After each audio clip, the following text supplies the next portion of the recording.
আমাৰ বাবাৰ এৰকম অসুবিধা, পোষাৰ লেগে চিকিৎসা কৰাতে পাৰে না, অল্প সাহায্য কৰো।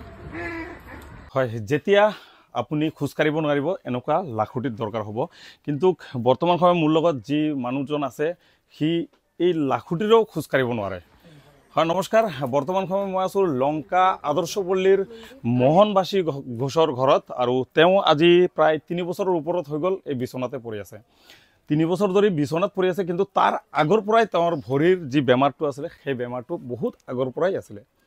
আৰু ওচৰে পাজৰে মানুহে যি দান দিছে সেই পইচাৰে এওঁ এবাৰ অপাৰেশ্যন কৰিছে। অপাৰেশ্যন কৰি আমাৰ কঁকালৰ যি বলবিলাক থাকে সেই বলবিলাক নতুন লগাইছিল, যদিও এতিয়াও তেওঁৰ সেই পুৰা গাটো সুস্থ হোৱা নাই, যাৰ ফলত এওঁই তেওঁৰ পৰিয়ালৰ মেইন মুখ্য মানুহ।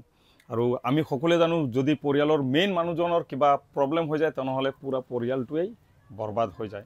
বৰ্তমান সময় সিহঁতৰ ঘৰত খাবলগীয়া বহুত টানাটানি চলি আছে। ওচৰ পাজৰৰ মানুহ বা ছোৱালী কোনোবাই যদি কিবা দিয়ে তেনেহ'লে সিহঁতে খাব পাৰে দুবেলা দুমুঠি, এনেকুৱা কণ্ডিশ্যনত আছে।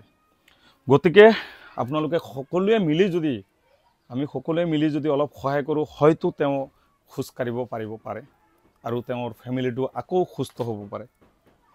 সৰু এটা সিহঁতৰ বাচ্চা এটা আছে যি স্কুলত যায়। কি নাম তোমাৰ? মঞ্জিত ঘোষ। নমস্কাৰ, আমার নাম শ্রী মঞ্জিত ঘোষ। কোন ক্লাসে পড়া? ক্লাস 6।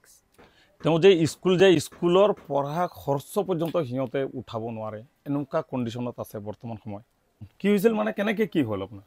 3 বছৰ আগতে মই খোজকাঢ়িব পাৰিছোঁ, কিন্তু এতিয়া 1 বছৰমান হৈ গ'ল, এতিয়া উঠিব নোৱাৰোঁ, ভাত চাত একো খাব নোৱাৰোঁ। লেট্ৰিন চেট্ৰিন যাবলৈ মোৰ বহুত অসুবিধা হয়। আপোনালোকে দয়া কৰি যদি কিবা এটা মোক সাহায্য কৰে, 2-4 টকা বা 100 টকা যিমান দান কৰে মই অলপ চিকিৎসা কৰিলোহেঁতেন। আপোনাৰ সকলোৰে যিমান পাৰে ইমান মোক অলপ সহায় কৰক ভিডিঅ'টো। এতিয়া মই কি কৰিম? এটা ল'ৰা আছে, মোৰ মা আছে, বুঢ়া মা, তাৰপাছত ল'ৰা এটা আছে, পঢ়াব নোৱাৰোঁ। তাৰপাছত মোৰ মাইকীজনী অলপ কাম চাম কৰে, কাম চাম কৰি কিনে অলপ যেন তেন আৰু চলি আছোঁ আৰু। আমার ফুলারে দেখাইতে পারি না, পয়সা লেগে আপনারা যদি দয়া করে করে চিকিৎসাটা করতে পারি, কি করবো? আমরা দুঃখিয়া মানুষ।